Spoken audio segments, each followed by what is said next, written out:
Tengo con ustedes al licenciado Aristóteles Núñez Sánchez para dar inicio a su conferencia titulada Auditorías electrónicas, buzón tributario. Sea usted bienvenido, licenciado.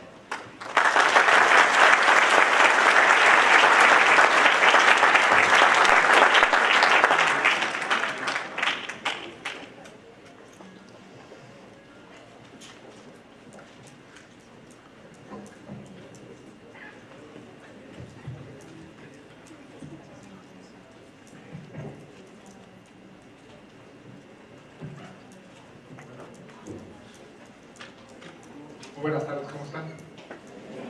Le agradezco a las autoridades universitarias que me hayan dado la oportunidad de estar aquí, nuevamente en estas instalaciones. Es mi tercera ocasión en la que aquí me encuentro, con mucho gusto, con orgullo. Hace 2 años estuve aquí para participar con unos jóvenes en un salón de clases y poder dialogar de manera abierta con ellos, y después poder convivir con el personal del SAT que hicimos los Juegos Deportivos del 2014. Y después tuve la oportunidad de estar también en un auditorio que está por aquí cerca, en otro edificio, platicando con los jóvenes estudiantes. Hoy, por lo que veo, el auditorio está un poco más nutrido de contadores ya profesionistas ya en ejercicio de su profesión que de estudiantes. Pero no obstante, vamos a dirigirnos con ustedes con mucho respeto y tratando de cumplir su expectativa. A los estudiantes, muchas gracias por permitirme usar su recinto y este tipo de instalaciones que son suyos y que a nosotros nos permiten venir a informar, a orientar, a rendir cuentas o a recibir quejas también, con mucho gusto.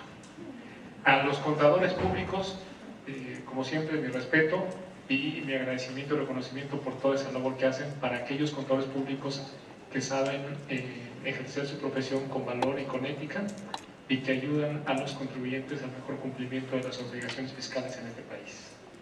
Para aquellos que utilizan la profesión para que un contribuyente no pague impuestos, no es mi agrado. Se los digo. Se los digo de frente.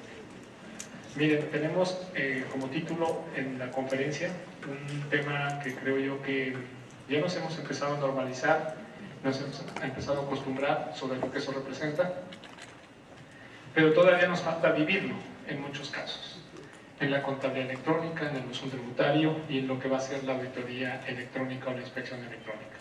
Eso es una realidad. Con independencia de que el día 29 de junio próximo la Suprema Corte de Justicia va a resolver sobre la constitucionalidad o no de los preceptos del Código Fiscal de la Federación que obligan a llevar o no la contabilidad electrónica y que obligan o no a enviarla electrónicamente de manera periódica al Servicio de Administración Tributaria. Con mucho respeto también a la Suprema Corte de Justicia, trataremos de esperar esa fecha para poder conocer cuál es la resolución de esa autoridad, de ese poder, respecto de la constitucionalidad o no de los preceptos aprobados por los diputados. Sin embargo, pues hoy es una realidad imperante por la dinámica tecnológica que tiene el mundo, no solamente México. En el caso de nuestro país, los temas son, yo creo que muy claros de hacerlos del conocimiento de la opinión pública. Tenemos un padrón de contribuyentes muy grande, son 52.6 millones de contribuyentes al mes de abril. Es una cantidad enorme de contribuyentes, es aproximadamente 7 veces la población de Suiza, es 1.4 veces la población total de España, de un país como España. Es decir, sí se trata de una población ya como contribuyente inscrita en el padrón del SAT muy grande. Es muy difícil creer que una autoridad administrativa tributaria, teniendo la misma plantilla de personal, utilizando los mecanismos y los procedimientos anteriores, obsoletos ya, pudiera estar manteniendo y cumpliendo con eficacia y con eficiencia su labor de vigilar el correcto cumplimiento de las obligaciones fiscales. Si ustedes estuvieran de este lado, entenderían que hacerlo con los métodos pasados no es eficiente y además es muy costoso. Y eso representa una vulnerabilidad en una de las herramientas que tiene el Estado mexicano. Si no tienes la posibilidad de obtener con oportunidad los ingresos públicos que requieres para sostener el gasto público, estás en un problema. Y no es un problema no solamente financiero, es un problema de gobernabilidad. El no proveerle los servicios a los ciudadanos hace que el ciudadano acuda a cualquier otra herramienta o mecanismo para poder obtener el recurso, para aliviarse o para comer o para poder obtener sus satisfactores básicos, primarios, vestir, guarecerse. Y eso solamente se logra con contribuciones. Era lógico entonces pensar que tendríamos que aprovechar la tecnología para poder cumplir con estas tareas que hoy son mucho más demandantes por el crecimiento del patrón de contribuyentes en nuestro país. Y la tecnología no se podía detener solamente en lo que el Servicio de Administración Tributaria tiene adentro, sino también lo que los contribuyentes tienen que hacer. Y entonces, siguiendo un poco la línea, surgen declaraciones electrónicas allá por el 2002, totalmente, empieza a surgir la firma electrónica, allá en el 2004 se hace la primera emisión de la firma electrónica, empieza a surgir la factura electrónica de manera amigable y de manera voluntaria en el 2004 y empiezan a adoptarse medios electrónicos para poder cumplir con ciertas obligaciones o para las operaciones o transacciones comerciales. La contabilidad electrónica para efectos financieros ya la tienen, hay muchos sistemas en el mercado que les ofrecen soluciones para llevar la contabilidad financiera y cuando yo llego al SAT en el mes de diciembre del 2012 tuve una primera reunión con el Consejo Coordinador Empresarial que debió resolverse por ahí del enero del 2013 y en esa reunión con el Consejo Coordinador Empresarial un representante de los despachos de consultoría y asesoría fiscales dijo que valdría la pena que el Servicio de Administración Tributaria valorara aprovechar los sistemas de contabilidad que existen en el mercado, que los reconociera y que los pudiera utilizar para efectos de que con esa contabilidad se pudieran satisfacer ciertos requerimientos de la autoridad y disminuir una serie de obligaciones de declarar informativamente a los contribuyentes. Y que se aprovechara esa contabilidad que ahí está. Y tenía toda la razón. Y así empieza a surgir la idea de empezar a trabajar la contabilidad electrónica. Así surge. Entonces, si tenemos facturas electrónicas y estas se vuelven de uso universal como requisito indispensable para que sean deducibles y se empieza a firmar la nómina, es decir, darle carácter al pago del honorario o del sueldo que se le hace al trabajador, ese recibo de pago con carácter de factura electrónica y también se timbra por el SAT, entonces lo que nos faltaba era, con toda esa información, empezar a tener el mecanismo de control de los registros de los haciendos contables. Y después poder, con esa información, empezar a hacer vigilancia electrónica y posteriormente hacer preliquidaciones provisionales, preliminares, por eso preliquidaciones, de lo que nosotros conocemos de información del contribuyente y que no esté mal. Así surge todo este tema. Y ya está en disposición, se propone la iniciativa de reforma a las leyes fiscales en septiembre del 2013, el 13 de octubre, si no me falla la memoria, del 2013 se aprueba para que el 2014 sea vigente. Hay una gradualidad y entonces tenemos tres figuras nuevas, que es el buzón tributario, que es un mecanismo ágil, electrónico de comunicación y que sabíamos que eso iba a requerir tiempo para ser adoptado, pero que tarde o temprano eso va a ser. No va a haber otra forma de comunicación entre la relación del contribuyente con el fisco si no es a través de un buzón electrónico. No la va a haber. Es la única que tendremos en un futuro casi inmediato. Se agrega la figura entonces de la contabilidad electrónica en su expresión más mínima. Lo disponen para que en reglas la autoridad lo establezca y establece la expresión más mínima de la contabilidad electrónica, que es la balanza de comprobación. Y en algunos casos, las pólizas de ingresos. Que ustedes saben perfectamente que la contabilidad no es eso. La contabilidad fiscal va muchísimo más allá de esta primera expresión básica de lo que hoy estamos pidiendo como contabilidad electrónica. Bastaría leer el artículo 28 y ahí viene narrado de manera enunciativa, no limitativa, todos los documentos o los componentes de la contabilidad a la que refieren nuestras disposiciones fiscales. Y hoy estamos pidiendo prácticamente dos cosas. Por primera vez un catálogo de cuentas, Porque sí, es muy curioso que no hayamos logrado estandarizar los catálogos de cuentas en una función que tiene características y que se rige bajo principios a través de las normas de información financiera, y debería haber un estándar del catálogo de cuentas que utilizaran todos y fuera el mismo catálogo. No lo hemos logrado. Y podríamos regresar a ver hacia la vida cotidiana, hacia nuestros hábitos, que hay muchas cosas que son estándar y no hemos logrado estandarizar un catálogo de cuentas que creo yo que a través de los organismos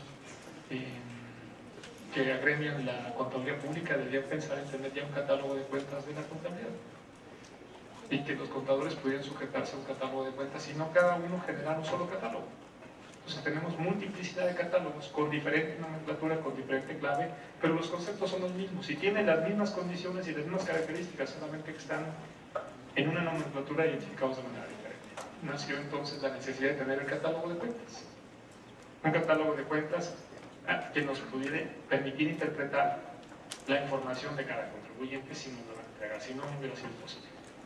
Yo creo que es una de las tareas pendientes que tenemos con las organizaciones y los gremios de los contadores públicos, de empezar a estandarizar los catálogos de cuentas, las partidas, las subpartidas, y que todo esto pudiera ser un estándar y nos vayamos a ese estándar. Y saben que eso va a generar que de manera muy sencilla los desarrolladores de sistemas empiecen a ofrecerles mejores sistemas a ustedes, mucho más portables incluso, porque entonces podría aportar toda su información y toda su contabilidad de un sistema a otro, si se estandarizan las bases bajo las cuales se agregan esos datos.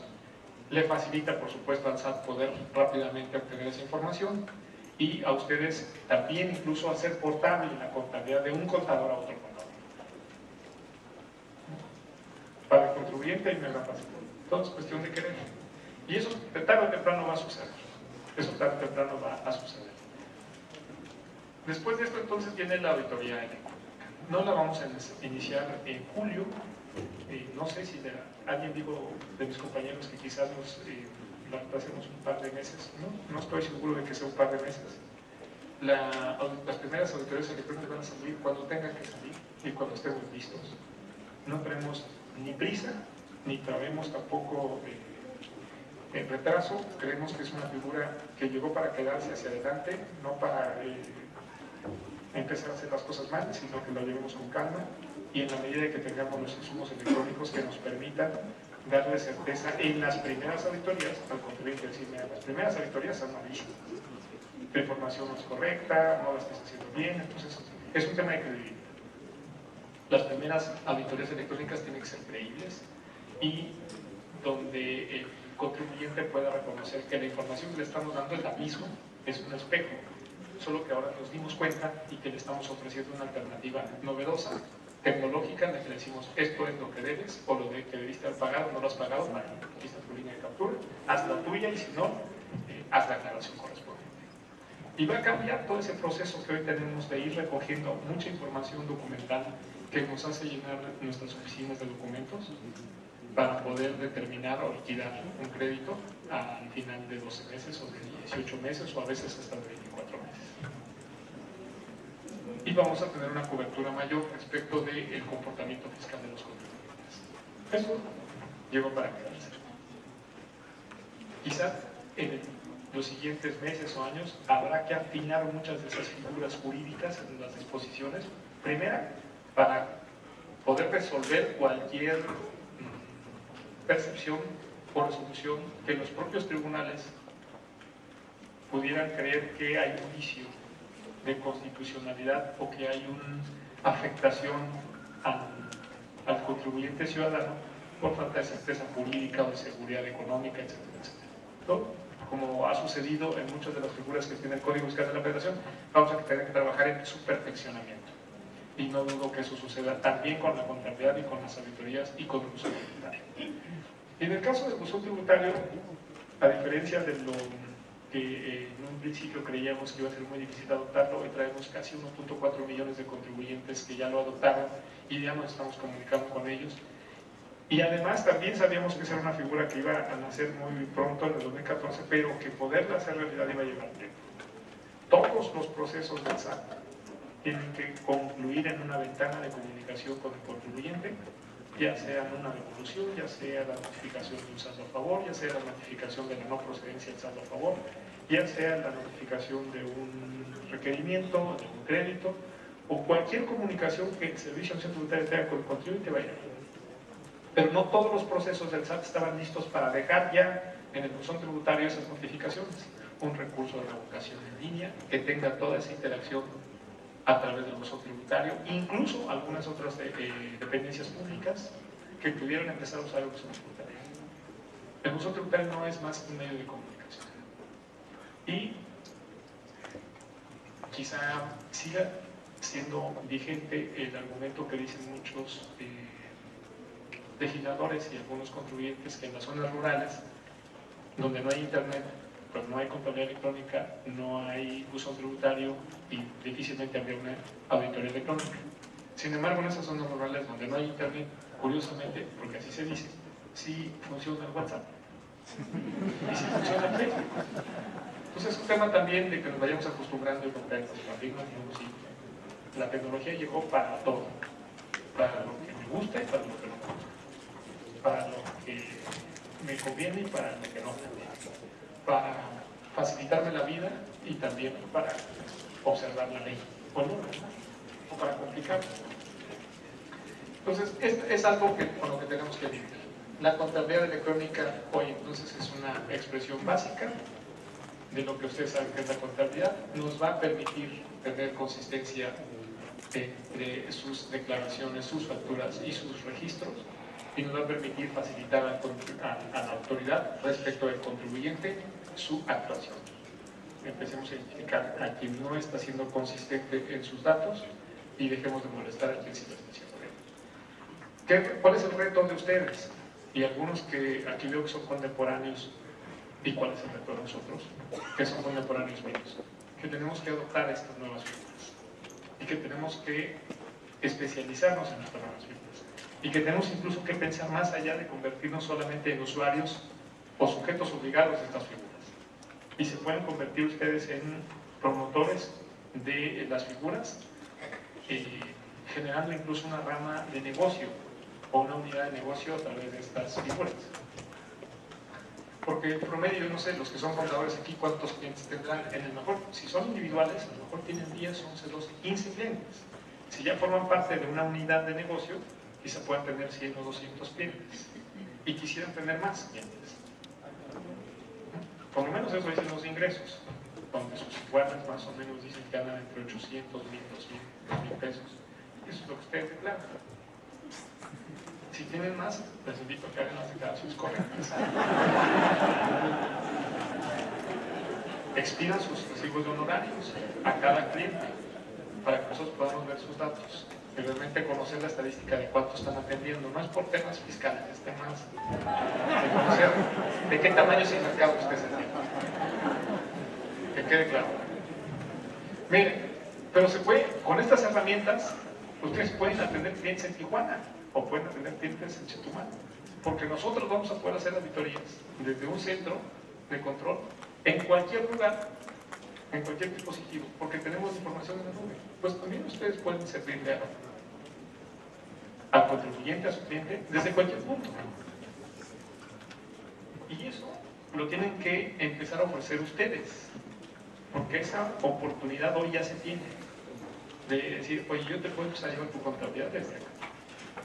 Yo te puedo empezar a recibir tus facturas, las que expides y las que recibes. Desde aquí te las puedo empezar. ¿Por qué? Porque mucho de la contabilidad también, en la más básica, las facturas son la célula más importante de su trabajo. Hay que entender que ahora las compañías que desarrollan sistemas han empezado a desarrollar sistemas con base a lo que el cliente les está demandando, a las necesidades del cliente. Ya no es aquella actitud que tenían las empresas que se dedicaban a desarrollar productos y a desarrollar sistemas y a desarrollar aplicaciones y buscaban que el cliente se adaptara a esas características de productos y de sistemas y aplicaciones. Ya no, ya es diferente. Ahora las empresas de desarrollo de sistemas y de desarrollo de productos están viendo que es lo que necesita el cliente y lo están ajustando en la flexibilidad y la movilidad lo más posible a las necesidades del cliente. Y ese es el gran secreto y ese es el gran cambio que se está dando en la industria de desarrollo informático y tecnológico. Y eso es algo que ustedes no se pueden quedar atrás, los que son contadores, porque ustedes son clientes. Y ustedes pueden pedirle a estas empresas o a los desarrolladores qué sistema necesitan. Y ahí empieza una serie de cosas en la que debemos hacer. Lograr estandarización, lograr movilidad, lograr portabilidad, lograr disponibilidad, lograr accesibilidad, y van a empezar ustedes a tener 5 o 6 veces más clientes que los que tienen. ¿Por qué? Porque el tamaño de sus clientes son al menos 52.6 millones en este país. No todos a lo mejor tienen que declarar de manera mensual, porque hay muchos asalariados y hay muchos que no tienen obligaciones, pero al menos uno tiene que hacer declaración anual. Es decir, sí tienen una gran cantidad de mercado potencial al cual le pueden servir para llevarle el control y el cumplimiento fiscal. Y ustedes se convierten en brazos, entonces, operadores y solidarios del servicio de emisión tributaria. Eso creo que es lo que... Ese es el acuerdo tácito que tenemos los contadores con el SAT. Yo no creo en aquella figura en la que los contadores están buscando perjudicar al SAT. Yo no creo en aquellos contadores que están buscando que el SAT no recaude o que no cumpla sus metas. Yo creo lo contrario, yo creo que ustedes son facilitadores de un tema tan técnico, complicado y rebuscado para que el contribuyente ciudadano pueda cumplir con sus obligaciones fiscales en diferente alcance. Hay quien solamente se dedica a hacer declaraciones, hay quien lleva la responsabilidad financiera y contable de la empresa. Cada quien se ubica donde gusta o hasta donde le alcanzó la capacidad. Para los jóvenes que son estudiantes, los universitarios, les puedo decir que ustedes están viviendo una etapa muy distinta a la que vivieron los contadores. En el estudio y ya también en el campo, en la trinchera. Porque nosotros cuando estudiamos contabilidad nos enseñaban a hacer el llenado de los libros diarios en unas hojas verdes enormes. Y ahí llevamos el registro contable. Ustedes deben conocer las hojas verdes. Estas enormes todavía. Ya no las usen. Si el maestro se las lleva, díganme que eso ya no sirve. Aunque los repruebes ya no lo usen. Ya la contabilidad es eso no va a servir, eso no va a regresar. Espero que la Corte diga que no va a regresar. Eso no puede ser. Y además tenemos que entender que esta dinámica tecnológica para los jóvenes, con la que ustedes ya nacieron, es algo que apenas, el otro día me decían algunos expertos en tecnología, que las empresas que van a tener, que van a estar dentro del top 5, top 10 en tecnología, en desarrollo, en el 2025-2030, todavía hoy no se constituyen. Todavía esas empresas hoy no nacen. Pero esas empresas que no tardan en constituirse van a ser las que van a ser el top 10 en el 2025-2030. ¿Por qué? Porque la tecnología te da para eso. Entonces los jóvenes hoy tienen que entender que nacieron en una época muy distinta a la que estudiamos nosotros y que la parte de la auditoría electrónica es lo obvio, que la parte de la contabilidad electrónica es obvia, era lógico hacerlo, que la parte de tener un buzón tributario electrónico donde la autoridad se pueda comunicar con su contribuyente era obvia.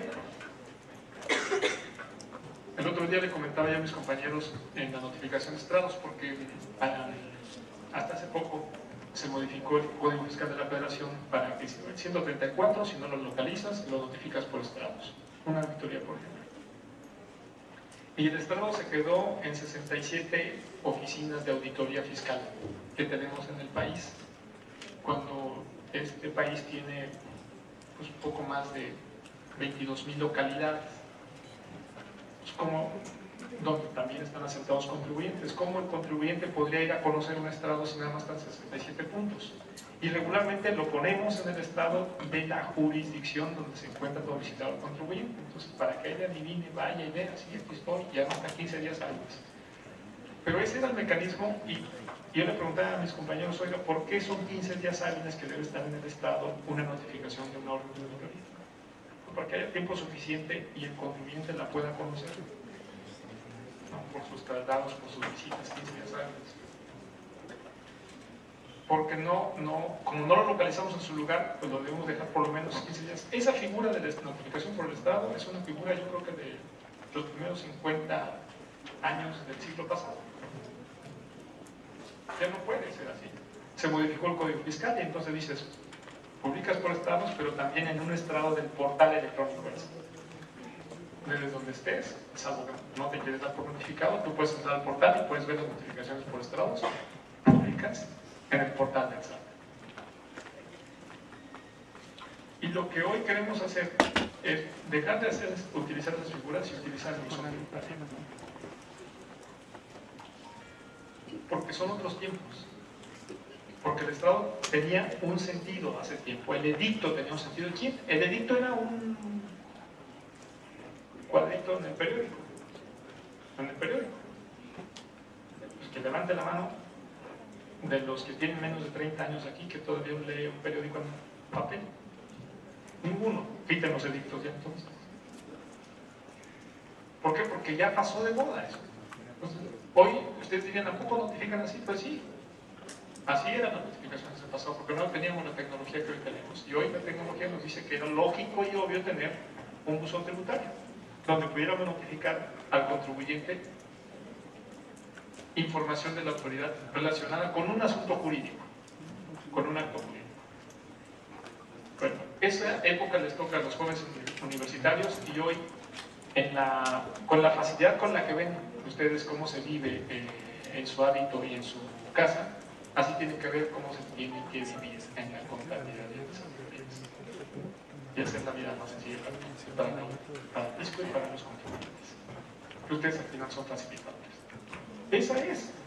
Son las razones de decir, no, oye, nosotros siempre en recaudación, en Hacienda, antes de que ustedes nacieran, seguramente así era, siempre ha existido la premisa de recauden, búsquenlos, localícenlos, notifíquenlos, audítenlos, liquídenlos, cóbrenles, recauden. Eso no ha cambiado. Pero las formas sí han cambiado. No va a cambiar la premisa de seguir recaudando y seguir recaudando, pero las formas sí pueden cambiar. ¿A qué voy con ello? Es que alguien cree que voy a utilizar la tecnología, la nueva tecnología, es porque queremos recaudar. Pero si siempre hemos querido recaudar, con tecnología y sin tecnología, es que hoy nos quieres invadir. Bueno, antes nos metíamos al domicilio.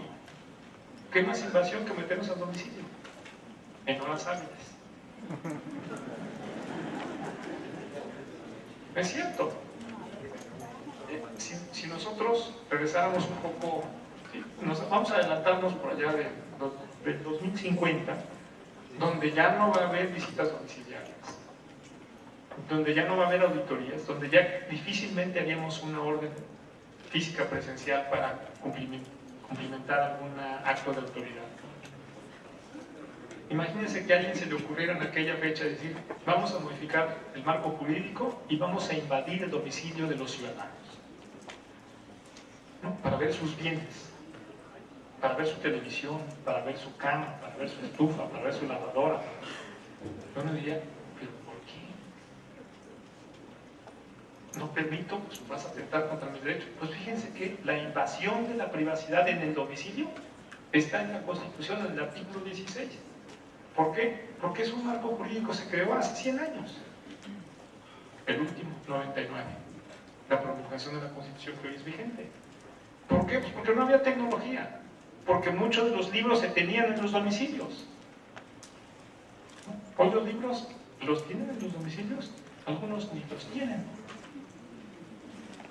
En la evolución de las conductas de la sociedad, algunos ni libros tienen ya. Y los que los tienen, y los tienen bien, los tienen en la nube. Esto ha evolucionado y hay que entender que en esa evolución el buzón tributario, la contabilidad electrónica, la auditoría electrónica era obvio. Y además va a ser el pan de cada día del futuro y cada día ver más figuras electrónicas.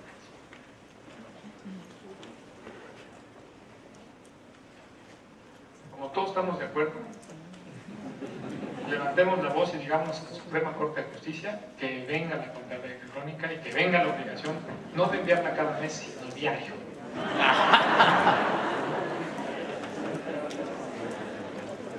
todos felices.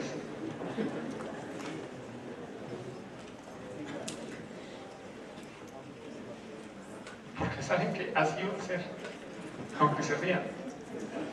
Al final los asientos contables y los registros contables que se supone ustedes hacen diario, se van a generar de manera automática a través de la tecnología. Aunque ustedes no prendan la computadora, lo vamos a hacer. En el momento que se genera la factura, ¡pum!, asiento contable. Así va a ser, aunque ustedes no quieran. Esto no lo va a detener nadie. Y no es presunción. Yo diría que es lo otro. Porque al final yo no voy a ser jefe del SAT siempre. Yo soy contribuyente. Eso sí, contribuyente mientras viva sí voy a ser siempre. Pero así es la tecnología. Vamos acostumbrándonos a ello y vámonos preparándonos a ello. No hay otra. Bueno, como también en eso estamos de acuerdo, levantemos la voz, todos agarren sus redes sociales ahorita y manden a la Corte que queremos contabilidad electrónica. En su segunda fase ya. Voy a abrir, me dijeron que había preguntas ya hechas en formato, no lo voy a usar.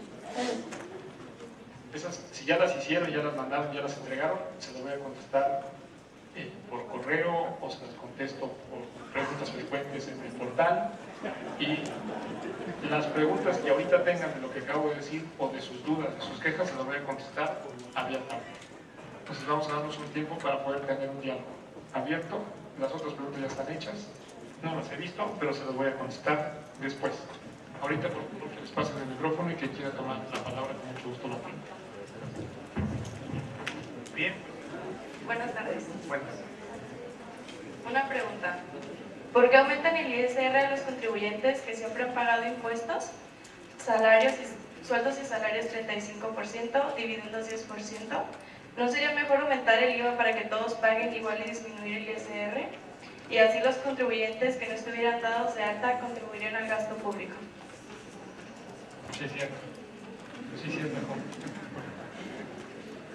Bueno, y otra cosa.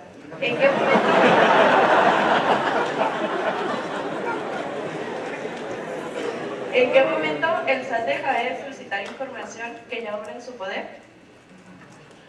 Pues ya deberíamos dejarla de pedir. Y miren, tengo que confesar dos cosas. Una, que yo coincido con lo que en el fondo de la pregunta usted quiere. No es un tema, y trataré de no extenderme mucho, pero sí ser muy concreto. No es un tema de tasas, porque nosotros los mexicanos, aunque esto no es un tema de unanimidad, es un tema de racionalidad y de objetividad. Aunque nosotros creemos que pagamos mucho impuesto, no es cierto. No es cierto. Ni las estadísticas, ni los indicadores, ni las tasas, ni las leyes lo sustentan. Lo sustenta es un clamor que tenemos como ciudadanos, que creemos que pagamos mucho.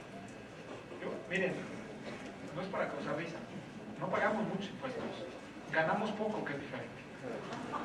No, en serio, es en serio. Las tasas en países desarrollados están arriba del 50%, lo podemos ver en internet, el país que ustedes quieran. En el caso del impuesto sobre la renta a personas físicas. Y ustedes dirán, tienen mejores servicios, y son gratuitos, además, sí es cierto, pero por eso los tienen. Por dos razones, porque tienen más ingresos y porque tienen gobiernos, no del todo, pero más pulcros y transparentes que los de nosotros. No del todo, porque también allá hay sus fallas, pero sí tienen gobiernos donde hay una mayor rendición de cuentas y se manejan con mayor transparencia. Esos son los dos factores. Las tasas entonces no necesariamente son el indicador para medir si efectivamente estamos pagando más o menos. Pero si vemos que somos receptores, porque eso es lo que ustedes ponen en la contabilidad, cuando le pagan a los empleados, de ingresos menores, entonces dices, oye, aquí la tasa, aunque fuera del 20 o fuera del 50, de todos modos es mucho, porque estoy pagando porque gano poco. Y en la conciencia y en la racionalidad y la objetividad tenemos que ver que la mayoría de los contribuyentes en este país son asalariados. La mayoría de ingresos sobre el impuesto a la renta son de los asalariados. Lo pagan los patrones, lo pagan los empresarios. Ellos son los generadores de las fuentes de empleo y ellos son los generadores de la riqueza en este país. Sí, sí es cierto. Y también son los que tienen la riqueza en este país, también eso es cierto. En ellos se concentra, sí, sí es cierto. Los asalariados representan el 52% de los ingresos totales del impuesto sobre la renta. Las retenciones enteradas. Pero miren lo que sucede. También creo que vale la pena entrar a ese tema. Una parte es la base gravable del impuesto sobre la renta para asalariados y otra parte es la remuneración completa que tiene el asalariado. En la medida de que alguien que tiene un ingreso muy alto, que no es el de nuestros casos aquí, y es uno que no levanta la mano, les dan vehículo para movilizarse, les pagan renta de la vivienda, les pagan club deportivo, les pagan una serie de prestaciones que por supuesto en su momento eran exentas al 100% para los receptores y eran deducibles al 100% para los pagadores. Bueno, si eso se suma a la base gravable, la recaudación sería mayor. Si eso se suma a la base de cotización, tu indemnización o tu retiro, tendrías una mejor pensión, mayor pensión. También esa es una realidad. Y eso lo saben ustedes, los que son contadores, porque ven perfectamente cómo está compuesta la masa remunerativa de los trabajadores. Entonces, de esto nosotros no somos los únicos responsables. Nosotros no somos los únicos que conocemos el tema. Lo sabemos todos. Y fíjense, y se los agradezco, y se los reconozco, porque hay contadores que ahora por Facebook, no tengo muchos amigos, pero algunos se han atrevido a mandarme por Facebook, ya lo hacían por correo, ahora lo hacen por Facebook, elementos de información en el que me dicen, oye, a mí ya me pasaron a una empresa que creo que es sindicato. La empresa me sigue pagando el salario mínimo y el sindicato ya me está dando lo que me daba la empresa como salario. ¿Algo tiene que ver la tasa aquí? ¿Realmente tiene que ver la tasa? No. Es una conducta y actitud de alguien que no quiere pagar impuestos, aunque fuera el 10 o el 15 o el 20%. Cuando se pone la tasa del 30 y se eleva al 35, recuerda que ahí hay tres rangos, 32, 34 y 35. Se deja el 30 en la tarifa con el límite inferior, límite superior, la diferencia multiplicado por la tasa más la cuota fija. Para los que tienen ingresos hasta 500,000 pesos. Arriba de ello y hasta 700, 30 euros. De 1 a 3 o de 700 a 3, 34. Arriba de 3, 35. La pregunta que te pasaron seguramente es de alguien que gana, más de 3,000. ¿Y sabes qué dice el INEGI en la encuesta nacional de ingreso-gasto? Esa encuesta que hacen muy seguido, la encuesta nacional de ingreso-gasto para saber en los hogares, para saber cuánto gasta y cuánto ingresa y cuánto gasta el hogar y en qué gasta y cuánto se gasta, etcétera, etcétera. No tiene una sola respuesta de la encuesta que hace muchas décadas. No tiene una sola en la que alguien le haya dicho que en ese hogar reciben más de 2,5 millones de pesos al año. No la hay. Pregúntenle a INEGI, no la hay. ¿Por qué no la hay? Hay diferentes hipótesis. Dicen que le tienen miedo al SAT. ¿No? Otros es un tema de seguridad, no quieres revelar cuánto ganas. Y otro, porque realmente no quiere pagar. Pero la verdad es que eso no gana, o que no ingresa más que eso.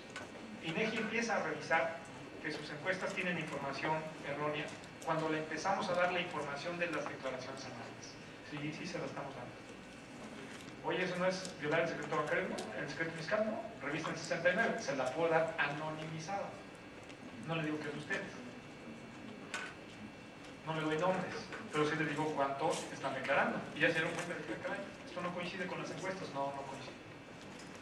Entonces hay que rehacer un poco, ¿no? Entonces, ¿a quién le impactó ese 32, 34, 35? A los que reciben ingresos por arriba de 500,000 pesos al año. El mismo INEGI, con sus encuestas, dice que el 60% de los hogares reciben ingreso promedio mensual 12,000 pesos. el 60%, ingreso promedio mensual del 60%. Es decir, algunos quizás reciban 18 o 20 y otros reciben 2.000. Y el hogar tiene 4 integrantes. Haz tu división en el promedio aritmético, cada persona 100 pesos. Y con eso tiene que hacer todo. Salud. Es mejor tener un impuesto al valor agregado general. Sí, es mucho más fácil. Se acabarían mucho los trámites de devolución. Se simplifica el procedimiento. Sí, tienes razón. Solo que si le hacemos caso a INEGI y 60% recibe 12,000 pesos en promedio mensual, quítale el 16%. Porque fíjate que ese 60% se gasta el 60% de los 12,000 en alimentos, que hoy estás a cero, en salud, que también estás a cero, y en transporte urbano, que también estás a cero. Te vas a pegar directo al poder adquisitivo en 16%. O sea, los tienes que regresar. ¿Cómo se los regresas? A través de una transferencia o subsidio. ¿A quiénes? Los tienes que empadronar. ¿A cuántos? Al 60% de los hogares. Por salud de este país, eso sería hoy un arma electoral que tendría cualquier gobierno populista con tal de controlar al país. ¿Quién sabe si sea necesario? ¿Cuándo es entonces posible el impuesto general? Cuando se empiece a aplanar un poco esa brecha de desigualdad que tenemos, que hay muchos que ganan casi nada y muy pocos que ganan casi todo. Cuando el poder adquisitivo empiece a aplanarse un poco, porque es donde funciona el impuesto al valor agregado con tasa general para todos los productos.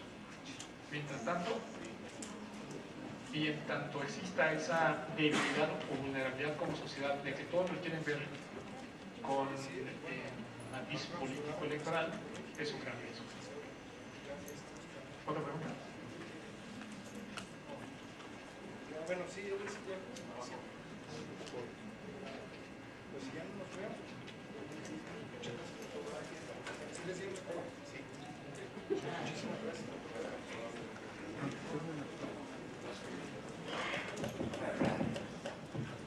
Ya sirve. Usted comentó que es necesario tener un catálogo de cuentas unificado o estándar. En la práctica hemos observado que hay contribuyentes para quienes el catálogo que ahora se utiliza es muy sobrado y para otros es insuficiente.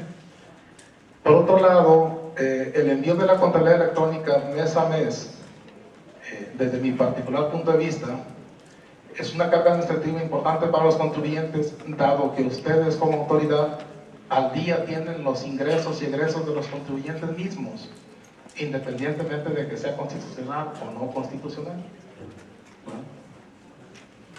¿Es un reclamo o pregunta? Tal vez reclamo, ¿no? Porque lo vivo a día. Sí, tienes razón. También tienes razón. Yo lo veo desde otro ángulo. Y afortunadamente podemos diferir.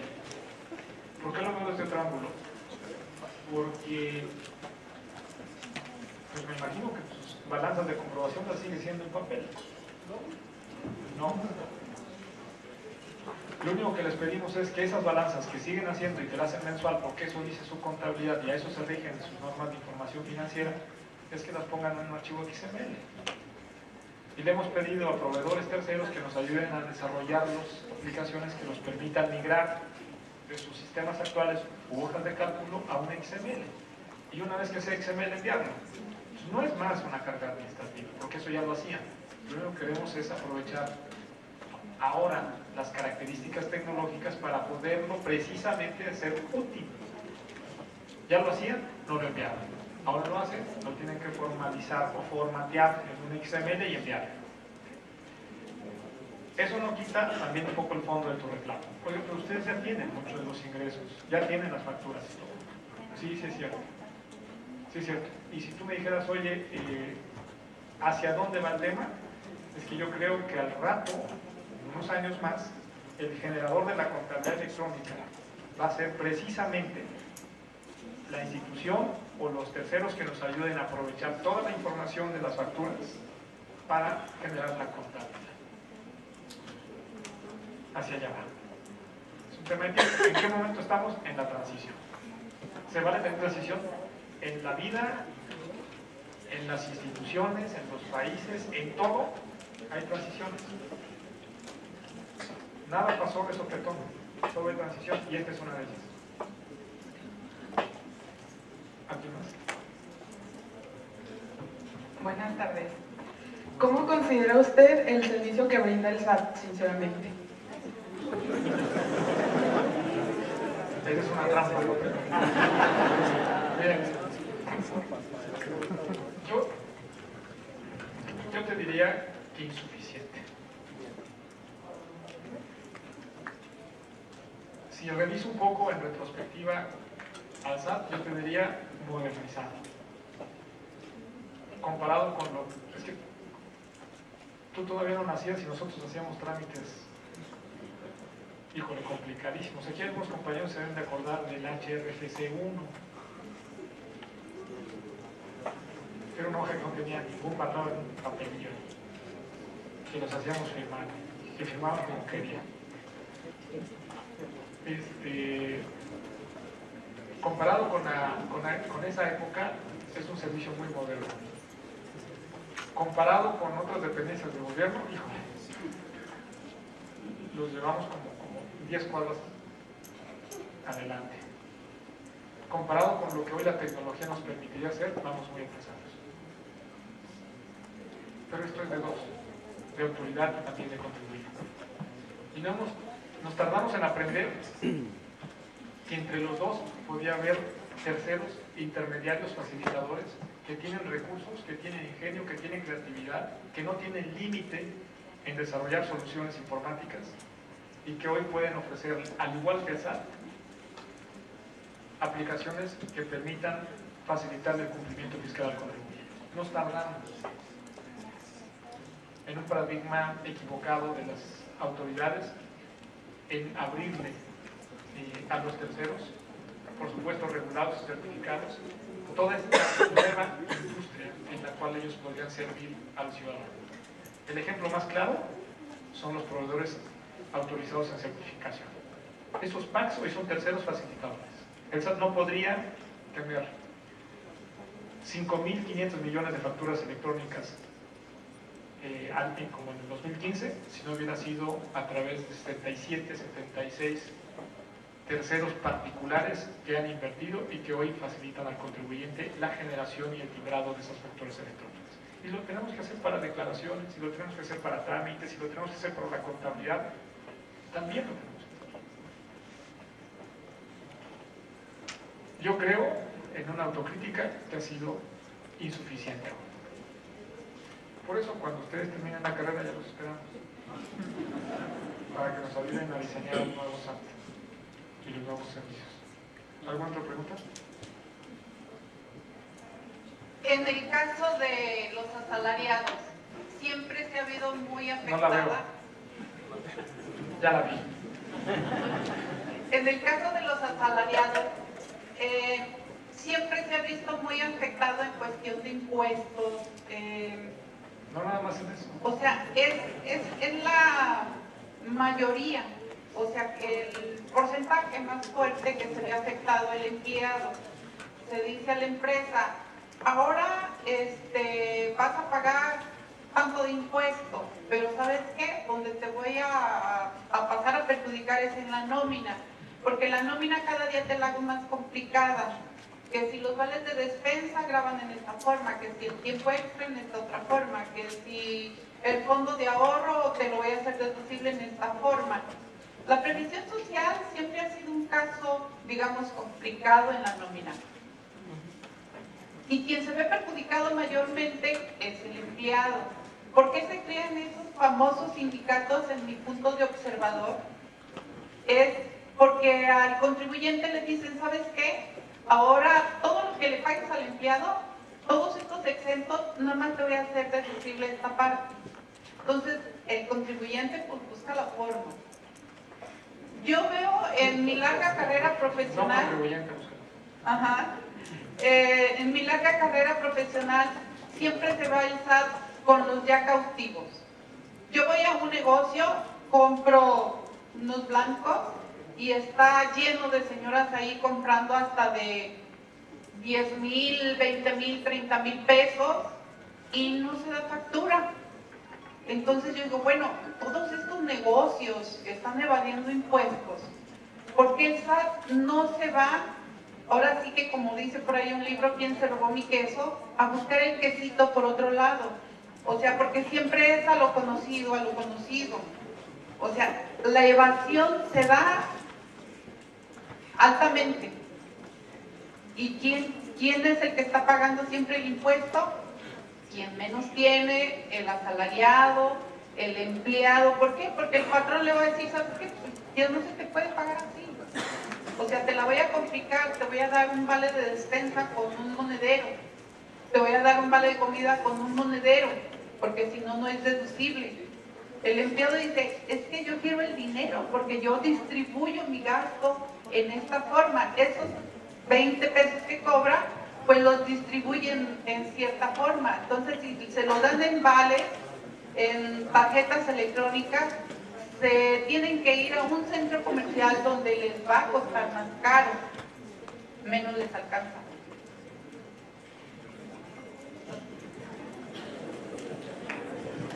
Mire,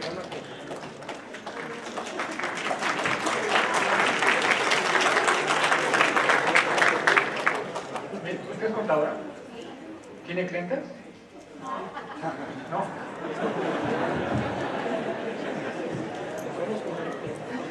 Siempre he sido contador empresa. Contadora. Y me ha tocado ver así a los vecinos de las empresas que viven en las Los zonas primos, más a los caras primos. y pagan menos impuestos que lo que yo puedo pagar, Ahorita que te lo dan que los yo datos. pago como asalariado.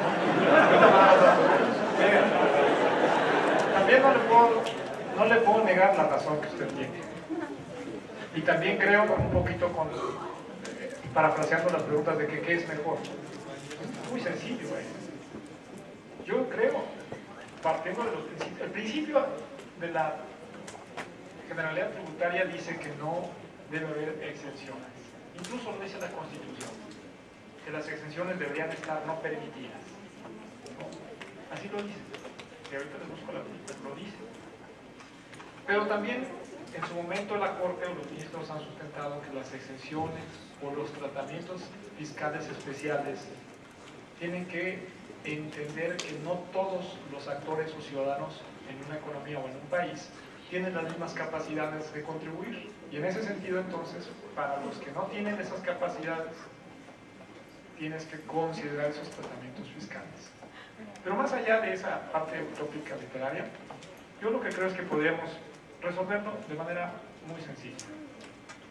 Si alguien es de la idea de hacerlo exento del 100% de las remuneraciones, entonces la deducibilidad es cero. Si alguien quiere hacer deducible 100% las remuneraciones, entonces se graba la receta. Se acabó el tema. Usted las hace deducibles al 100%, yo se las grabo limpia. Es la simetría fiscal. Y se resolvió el tema. Entonces ya no andes buscando figuras en las que el no contribuyente busca no pagar correctamente la remuneración al empleado. ¿Quieres la deducibilidad al 100%? La vamos a quitar la exención, la vamos a grabar al 100%. ¿Quién la va a deducir al 100%? ¿Quién la paga? ¿Quién la tiene que acumular? ¿Quién la recibe? Ese es el principio de la simetría fiscal. ¿No quieres? Ahora, ¿por qué hacemos esto? ¿Y por qué son los menos? ¿Y por qué solamente con los cautivos? También tenemos mucha culpa los cautivos. Tenemos mucha culpa. Podemos hablar de que a veces consumimos, o casi siempre, o regularmente consumimos en la informalidad. Es que no me alcanza, pero lo hacemos. O a veces consentimos que el patrón encuentre estas estrategias de no pagarnos reconociendo la remuneración real, sin entender que hoy, quizá eso no me afecte, pero cuando yo me retire, mi pensión va a ser de este tamaño. Se los dice un servidor público, que si yo me pensionara, no me voy a pensionar. No es para mala noticia de ustedes, es que no tengo ni la edad ni el tiempo para lograr la pensión. Pero ustedes revisan, está en transparencia, ustedes revisan cuánto gano o cuánto me pagan. Dicen que mi sueldo base, creo que son como 20 tantos mil pesos al mes. Eso dice el sueldo base. Y tiene el servidor público una compensación garantizada de ese tamaño. Sobre esto no hay base. Cuando yo me retire y me quisiera pensionar, si esa hipótesis fuera material, me van a pagar sobre esto. La verdad es que me van a correr antes de que yo me pensione. No van a pagar nada. Mi cuenta de vivienda está sobre esta base, no sobre esta.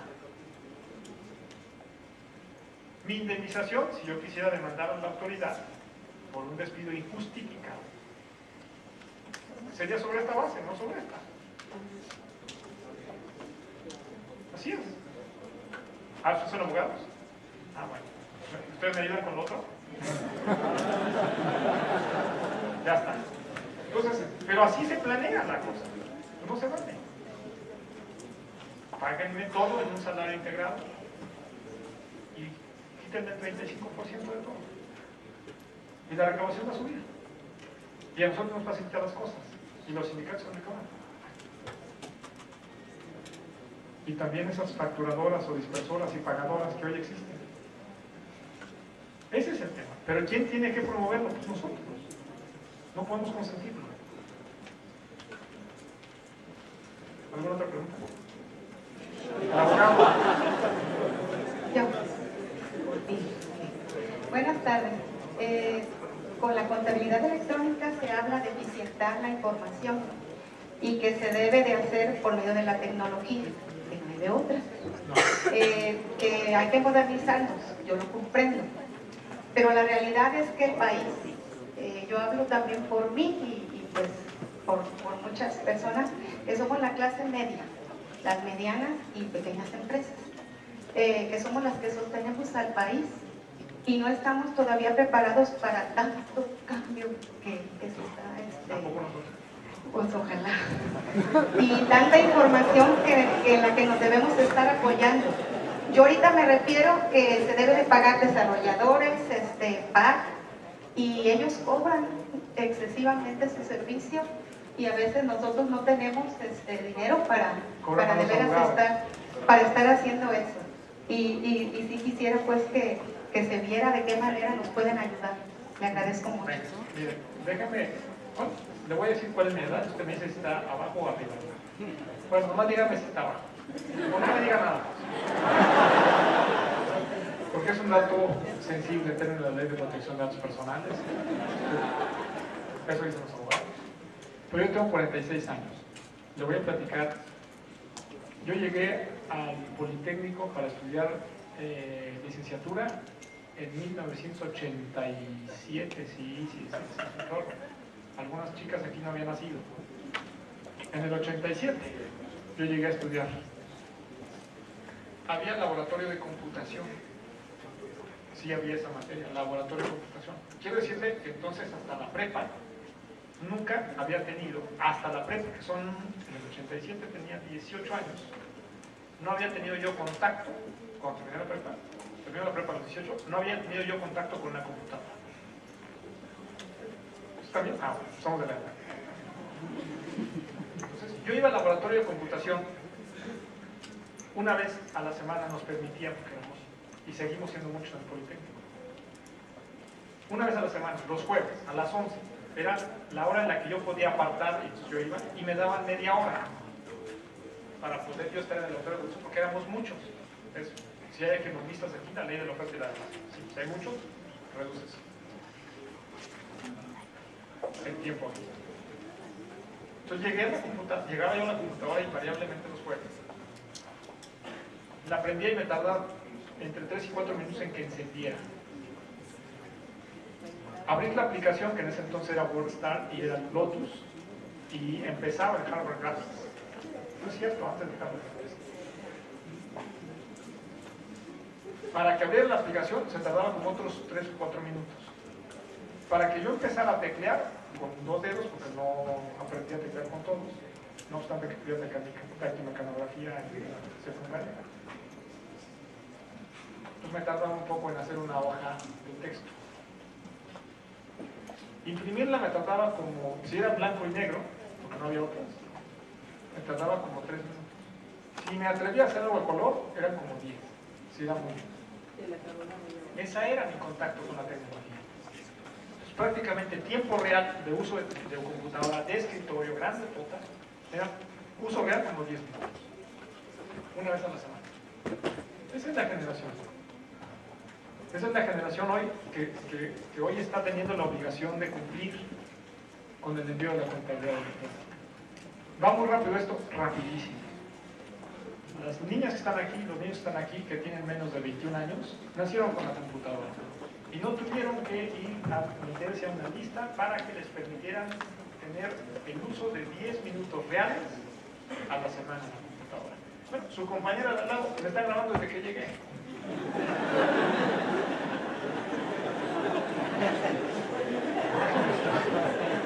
No, sigan grabando.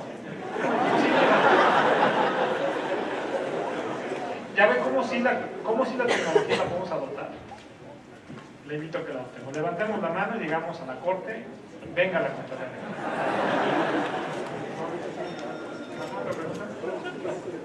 Buenas tardes. Ha habido una serie de modificaciones importantes a la ley de impuesto sobre la renta. Sin embargo, en materia de impuesto al valor agregado, hemos visto que la ley ha estado muy estática. La mecánica de traslado y acreditamiento de los impuestos, pues lo hemos visto que ha erosionado la base fiscal debido al tráfico indiscriminado de facturas. ¿Por qué no una reforma importante, trascendental a la ley del IVA, para que se vaya hacia el consumo final? Ahí yo creo que las escuelas ahí. Impuesto a las ventas, impuesto final a las ventas es distinto al IVA. ¿Okay? Impuesto final a las ventas está aquí en el país vecino al del norte. No es IVA. Impuesto final a la venta. O impuesto a las ventas finales, como le quieran llamar. Pero el chiste es que en el último punto es donde se cobra. No hay acreditamientos, no hay devoluciones, no hay todas esas cosas. Aquí tenemos impuesto al valor agregado. Hay otros países que tienen impuesto al valor agregado, como Chile, como Francia, que creo que esto nació en Francia. Yo sí creo que el impuesto al consumo, es decir, impuesto a la venta final, es mucho más simple y más sencillo. Yo sí soy de esa escuela. No he logrado convencer a nosotros. No los he logrado convencer. El impuesto al valor agregado se ha hecho muy complicado. Se ha hecho muy complicado más por eso que tú dices, porque empezó a surgir una serie de distorsiones en un impuesto que debía ser de autocontrol y sano y solo,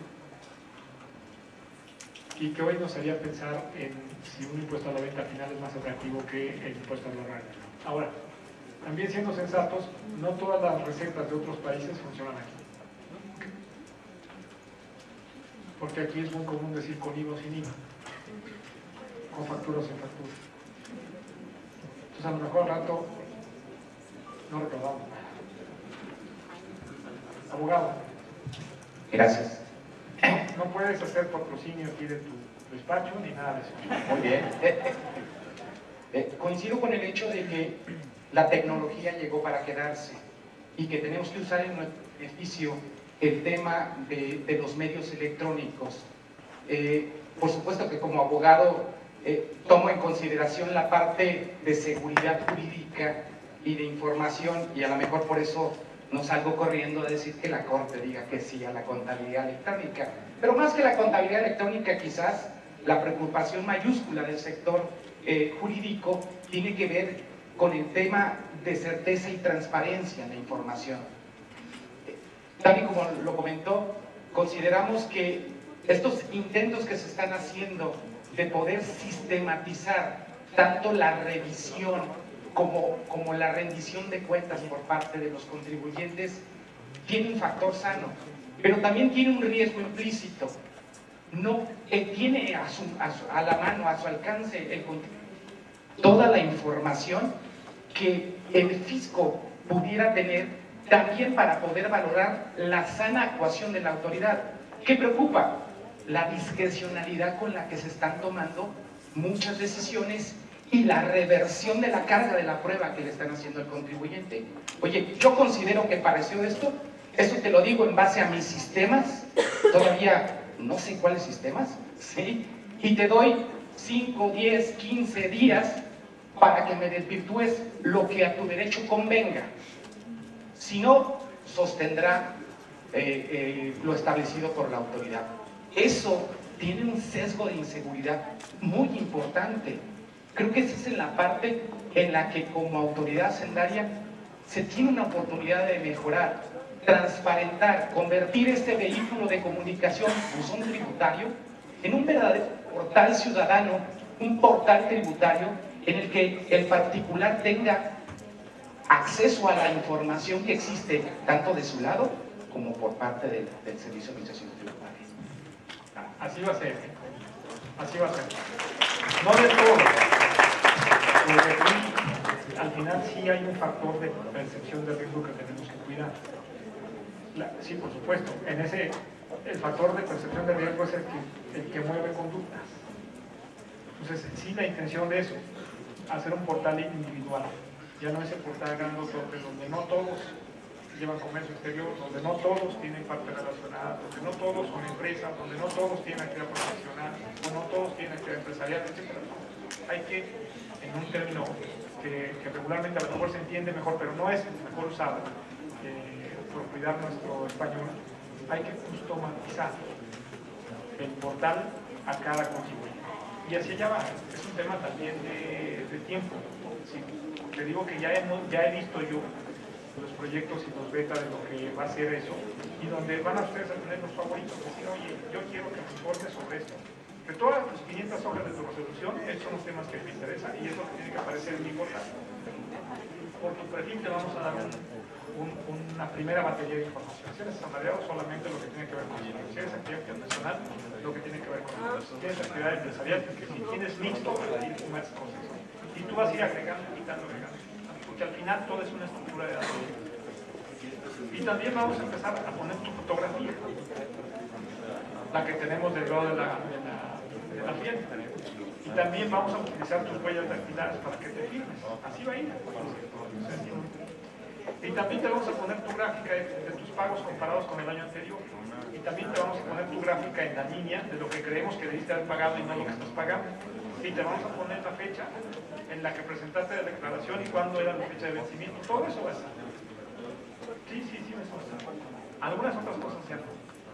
Porque va a decir, si sabes esto, entonces no sabes esto. Y si no sabes esto lo sigo ocultando. No. Ese es el factor de riesgo. Tenemos que jugar con la percepción del riesgo para que eso haya logrado mucho que hoy tengamos esta recaudación. Sí, de la autoridad. Sí. Lo que acaba de decir el compañero es que esta rendición de cuentas y transparencia, utilizando la tecnología que es imparable, eso ya lo reconoció, lo dijo él, que además hay que adoptarla, también lo dijo él, que no la detengamos, eso lo dijo él, que la aprovechemos más, eso lo dijo él. Lo que acaba de decir, que lo escucharon ustedes y yo lo voy a decir, es que esa rendición de cuentas y esa transparencia, la autoridad la tiene que tener con los ciudadanos. Y sí, sí es cierto. ¿Es cierto? ¿Que nos alcance que el ingreso?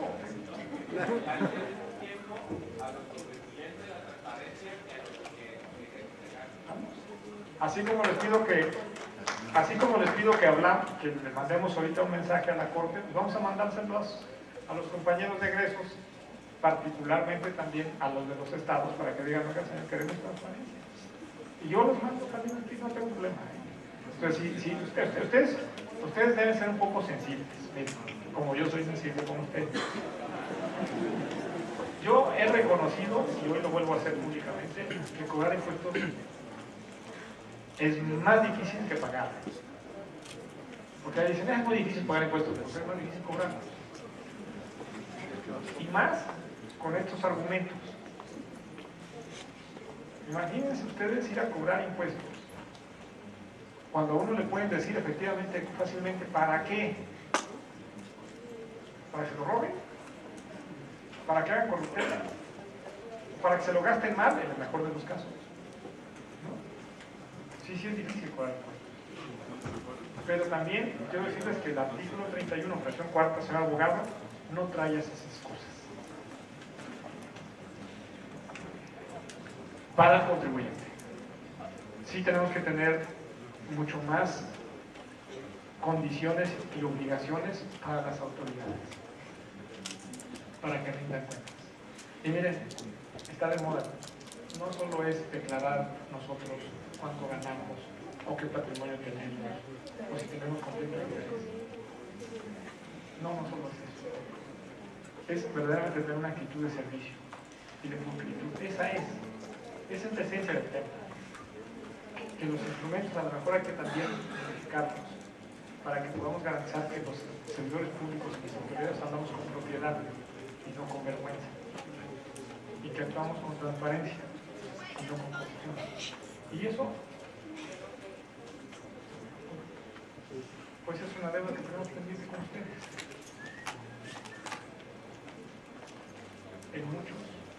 en muchas dependencias. Sí, sí es cierto. Y sí duele, ¿eh?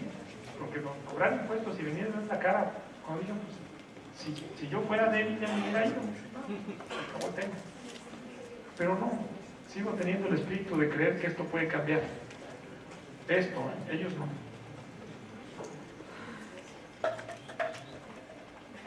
Tenemos que ser inteligentes para poder proponer cómo debe haber nuevos mecanismos de rendición de cuentas. No solo es si se lo están gastando bien y que nos alcance y en esa transparencia es una tecnología, sino que efectivamente sepamos quién está gobernando, quiénes son, qué intereses realmente tienen, y que no se estén escondiendo a través de un paraguas de populismo. Porque todos en campaña son populistas, todos. Y ya cuando llegan se vuelven soberbios. Todo. Era de control electrónica el tema.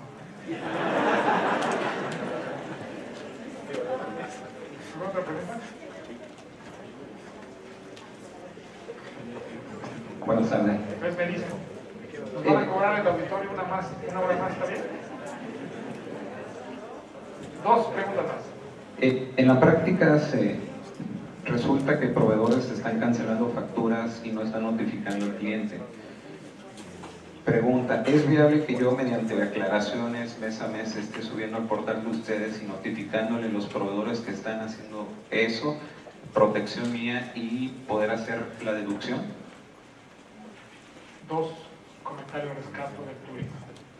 Uno, esa no es una nueva práctica, solo que hoy es visible. ¿Por qué? Porque es factura electrónica y porque queda vista, pero antes lo hacía. ¿Qué es lo que hace la autoridad cuando compulsa en una auditoría al proveedor? Oye, ¿reconoces esta operación? No. ¿Por qué no? Porque sí, hago una factura, es que la trae, sí, la cancelé. Para quien la quiera hacer deducible, no es deducible.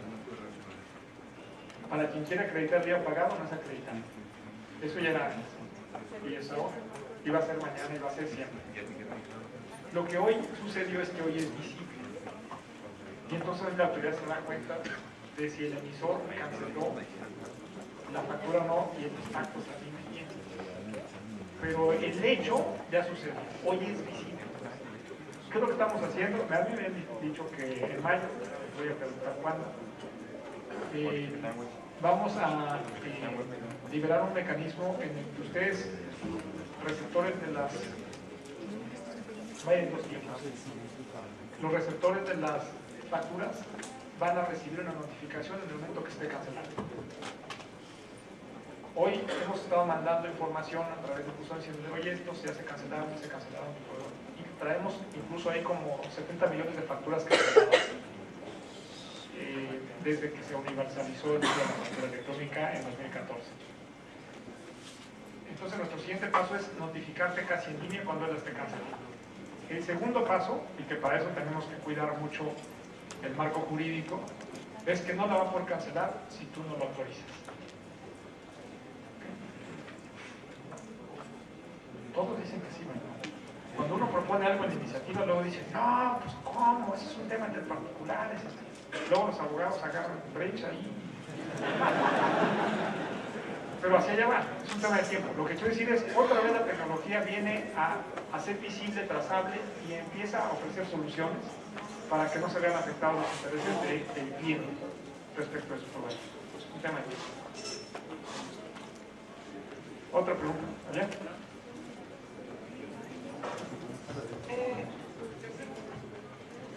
¿Cuál cree que sea la resolución de la Suprema Corte respecto a los que se ampararon para no cumplir con contabilidad electrónica y lo del buzón tributario? Si la verdad aquí me apoya, yo lo que creo es que cuando engañaron al cliente creyendo que esto era posible y le pagaron honorarios al abogado, debería haber una cláusula contractual en la que el abogado diga, y si no es cierto lo que te dije, te reembolso con actualización y con intereses, como lo hacen SAT en las devoluciones, el honorario pagado. ¿Por qué? Porque no se vale abusar. La contabilidad electrónica, digo, ya se resolvió una contradicción. La contabilidad electrónica es una obligación y no tiene vicio de constitucional. Eso ya está resuelto por. Lo que está pendiente es si se debe o no enviar a través de un medio electrónico y bajo qué figura o procedimiento. Pero la contabilidad ya está. Entonces, el que se fue a parar por no procedía a la contabilidad electrónica, yo creo que ya la tiene que empezar a hacer. El que se amparó contra el que si la debo no enviar a través de un buzón o un medio electrónico, ese el día 30 la tiene que empezar a enviar. El 30 de junio. Si tú me preguntas qué creo, esa es mi opinión. Ahora, mira, vamos a pensar en otro escenario. No, se lo requerimos, se vas a tener que enviar. Oye, pero no por el buzón, te espero en la oficina y me la traes en un dispositivo nuevo. Es un tema de actitud también. Última, ya me voy. No he desayunado. Licenciado, buenas tardes. ¿Qué está haciendo el SAT para eliminar la corrupción interna? Sí, me refiero a lo siguiente. Se entera, yo tengo 30 y tantos años en la profesión, soy egresado de esta universidad, y de alguna manera, pues, reuniones de colegas y todo esto se entera de que, oye, pues fíjate que uno de allá adentro del SAT con uno de acá afuera están vendiendo facturas. Y tú dices, ah, hijo, digo, esto lo digo con toda la razón del conocimiento, no lo digo porque quiera decirlo. ¿Sí? Aquí el punto es de que es realmente desmotivante el hecho de que tú mismo, licenciado, dijiste, todos debemos obrar de acuerdo a la ley. Y la ley es clara. Y la ley no da interpretaciones básicamente en el sentido de que siempre me vaya a mi favor o voy a hacer mi propia ley, porque cada quien quiere tener su propia ley en cuanto al tributo. El punto es que en toda esta distancia de tiempo, a cada momento, ahorita que estamos hablando de los CESOS y los CEDOS y no sé qué tanto rollo, te enteras de que sigue lo mismo. O sea, finalmente hay gente adentro que se involucra con gente de afuera y que está pidiendo canonjías y hay corruptor y hay corrupto. ¿Y ahí qué vamos a hacer? Por ejemplo, si tú quieres obrar con honestidad, si quieres obrar con ética, tenemos un código de ética. Y yo pregunto, ¿cuántos lo seguimos? ¿Cuántos seguimos con una ética para tener una vida honesta? Un salario, un honorario igual a honesta. Ese es el punto. O sea, y obviamente ahora con las firmas electrónicas que se pedían para las declaraciones en abril, la gente que necesitaba sacar una firma electrónica, sucede que tenía 2 semanas o 3 para poder ir a sacar, porque no había forma de sacar. Finalmente se pasaba el periodo del 30 de abril para la devolución automática. Entonces tenía que ver, a ver, pues a dónde me iré, porque yo creo que hacia la Guzmán, a Tepico, a ver a dónde me voy, ¿sí? Para ver si me la proporcionan ya. Al tiempo te enteras de que había gente de adentro, gente de afuera, que por 1.500 pesos le sacaban la firma electrónica inmediatamente. 500 pesos para el que recibía, 500 pesos para el de adelante y 500 pesos para no había. Entonces tú dices, ¿de qué se trata? Estamos queriendo superar la corrupción y al corrupto, ¿o qué? ¿De qué se trata? ¿Este es un juego? ¿Es una pachanga? ¿Qué es? Esa es mi pregunta. Gracias.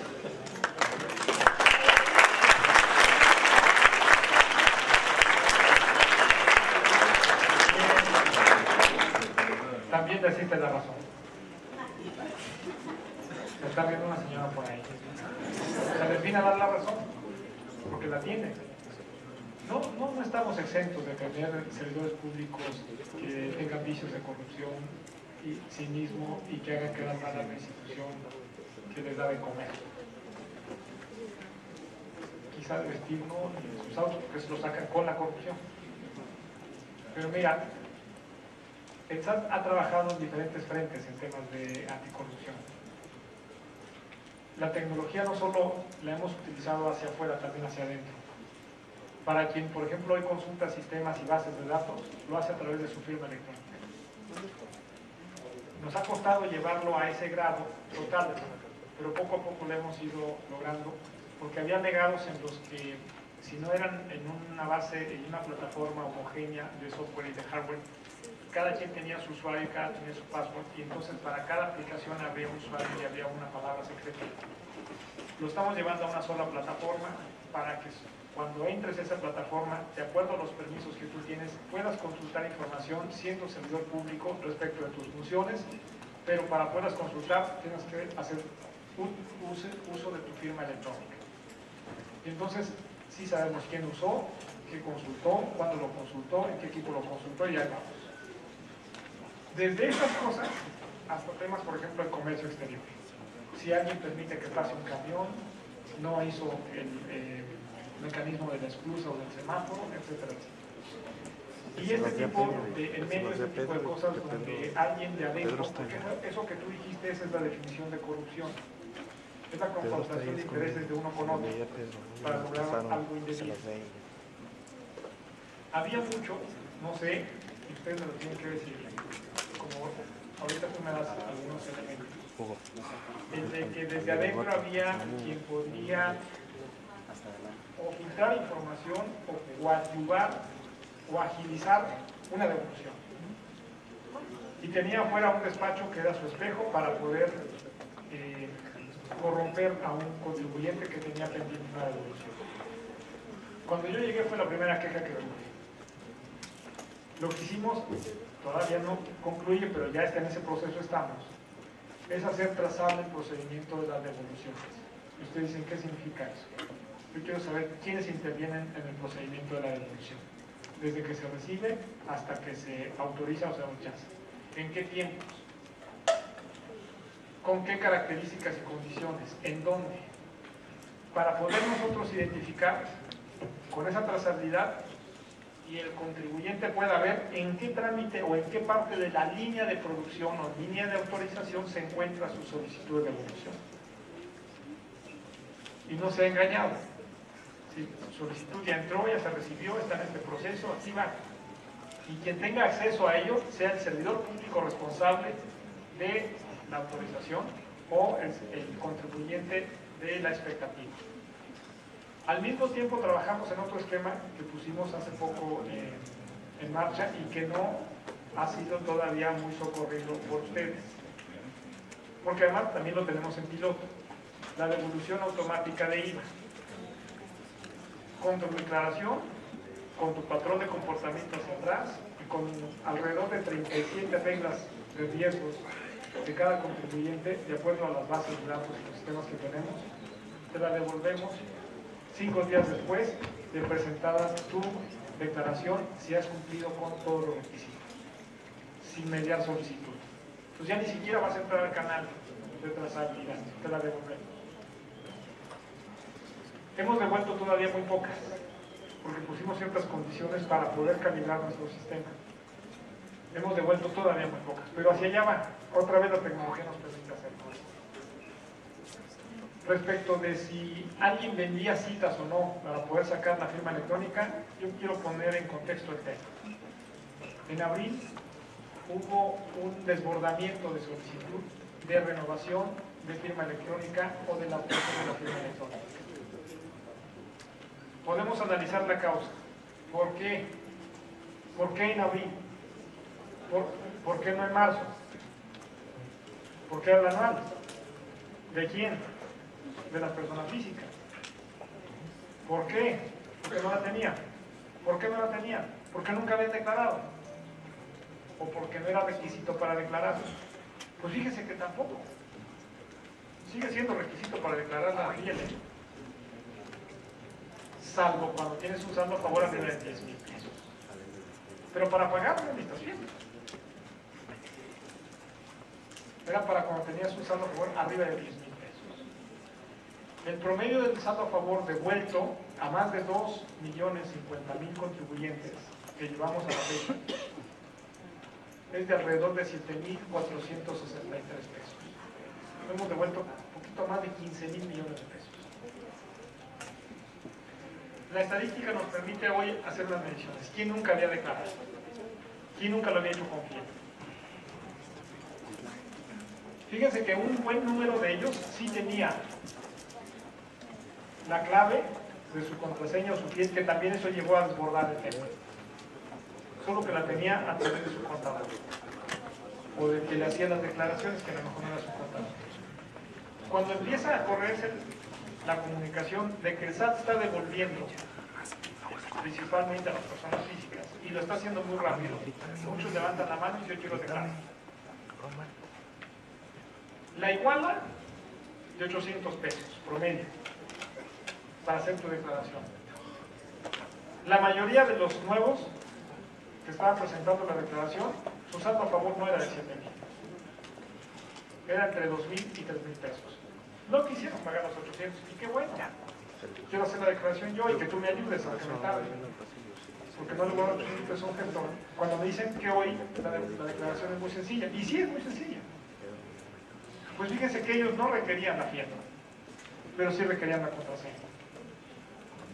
Porque no la tenían. Porque todos siempre lo hacíamos así. Mi contraseña y la fiel la tiene mi contador. No estoy hablando del que tiene la profesión, sino al que se le dice contador porque es el que te hace los trámites. Hay que ser muy cuidadosos en el tema. Muchos de ellos son pseudo contadores. Y eso provocó el desbordamiento. Lo analicé la primera semana de abril. Nuestro desbordamiento ya venía desde marzo y era de personas físicas. Y supe que iba a ser un grave problema en abril. Lo supe. Y no tenía, y también te lo digo, y lo reconocí, no tenía yo la solución para abril. Lo que tenemos que hacer, porque apenas fueron 2 millones y pudieran ser 20 millones los asalariados que fueran por su devolución, lo que tenemos que hacer es empezar a cuidar los tiempos en los cuales tienen que ir a hacer el trámite para obtener su contraseña y en algunos casos la firma. Y evitar el problema de raíz. Y ya no tengan el problema de que no había citas. No, no había citas. No las había. No había citas. Cuando se te desborda esto es, el avión tiene 128 asientos. Quieren viajar 200, no caben. En un vehículo caben 4 pasajeros. Algunos meten 12. No, nada más son 4. Hay 4 cinturones de seguridad. No caben más. No debes meter más. Se desbordó la infraestructura, había mucha demanda. Tenemos que corregirlo de raíz. Vamos a empezar a trabajar con los que sí son susceptibles de devolución para que no llegue marzo y empiecen a buscar cinta, sino que la puedan obtener desde antes y puedan acostumbrarse a manejar su contraseña, que en muchos de los casos nada más la usan para declarar en abril. Y por eso no les interesa tenerla vigente cada mes. Eso es por un lado. Y por otro lado, vamos a trabajar con las empresas o con los patrones. Si el patrón precisamente ya lo tenemos en un nivel de riesgo bajo, eso es lo que permite hoy la tecnología. Incluso la ley dice, oye, tú le puedes pedir a tu patrón que te ayude a hacer la declaración anual, que él la reporte, solo que el patrón no tiene tus gastos, tiene tus ingresos. Entonces vamos a trabajar con los patrones para poder nosotros, a esos patrones, ofrecerles la declaración anual prellenada. Y entonces los patrones digan, yo te puedo hacer tu declaración y te pueden devolver si usamos esa declaración prellenada. Y empecemos entonces a servir a los contribuyentes a través de sus patrones. Son puramente salariados, no tienen más ingresos, pero sí tienen gastos y son deducibles. Podemos prellenar declaraciones, no. Es cuestión de tiempo. Muchas de las conductas que tú señalaste creo que no son nuevas, ya existían, mutan, las tenemos que atajar de raíz, y eso es lo que estamos haciendo. Otra vez la tecnología nos ayuda. Yo le decía el otro día a un compañero que el programa Ponte al Corriente implicó nulo contacto presencial entre el deudor y la autoridad. No hubo una sola queja de corrupción en ese programa, no la hubo. Hubo más de 80,000 contribuyentes que acudieron a ella. Y lo hicieron a través de un sistema. Imagínate 80,000 teniendo contacto presencial con el que recauda. ¿Qué crédito sí? ¿Qué expediente sí? ¿Con qué importe? No, la tecnología ayuda. Y en esas estamos. Es un tema también de tiempo, en el que podamos ir poco a poco acabando de raíz con esas prácticas y esas conductas que sí, en algunos funcionarios del SAT han sucedido. Y también hay detenidos. En el informe lo decimos. Y luego es noticia de que traemos presentados al Ministerio Público demandas en contra de servidores públicos. Sí los traemos. Sí los identificamos. Lo pueden revisar. Está en cada informe trimestral de las finanzas públicas, ahí están datos. Algunos les extraña y lo sacan como nota, y como nota negativa, de que el SAT tiene más demandados o denunciados. ¿Y por qué no? Quisiéramos que no hubiera denunciados, porque todos hacen bien las cosas, pero si los hacen mal, los denunciamos. Les voy a decir algo, otra vez, en lo que decían de la confabulación, o lo que tú decías entre uno y otro. ¿Hay medios de comunicación aquí que levanten la mano? No hay, pero se van a enterar. En esta ciudad ha habido muchísimos casos en los que han buscado suplantar la identidad de Aristóteles Montes, en el que le han falsificado la firma a Aristóteles Montes, en el que le han falsificado documentos a Aristóteles Montes, en el que lo han hecho socio incluso. Sí he venido 3 veces a la universidad y he venido a Guadalajara quizá como 20 desde que yo soy jefe de SAT, pero nunca he ido a visitar una notaría. Y hay instrumentos notariales en los que dicen que yo estuve ahí. Si usted conoce la nota, no hay. Pero si usted conoce la nota del periódico, va a decir, jefe de SAT, ¿qué pasó con él? Sí es cierto. Traigo denuncia presentada en contra de quien puede ser responsable de estos actos desde el mes de junio del 2015. Yo me enteré el 29 de mayo. Para cosas como estas, yo lo único que le pido es que seamos objetivos. Porque quien quiere cometer pillerías no te pide permiso. Alguien falsificó mi cédula profesional para usarla como identificación. Y yo dije, pero esa cédula yo no la conozco. Es más, la CURP que trae esa cédula no es mi CURP. Y yo solamente he pedido una vez la cédula. A la fecha de ese evento la había pedido una sola vez. Y tráiganmela, no se parece nada. La acabo de volver a pedir y ya con la mica que trae, que ya no es papel, porque yo traía la cédula profesional en papel. Ahorita yo la traigo en una tarjeta plastificada. Pero también lo hicieron. Pues más allá de que digan, oye, es que en el SAT hay cosas, pues también hay que entender que muchas veces el SAT se convierte en un rehén a través de los servidores públicos de quien allá afuera quiere hacer malas cosas. Y se dedicaron a facturar, y no poquito. Ya no voy. Porque si se dan cuenta los pillos van a venir por mí. Gracias.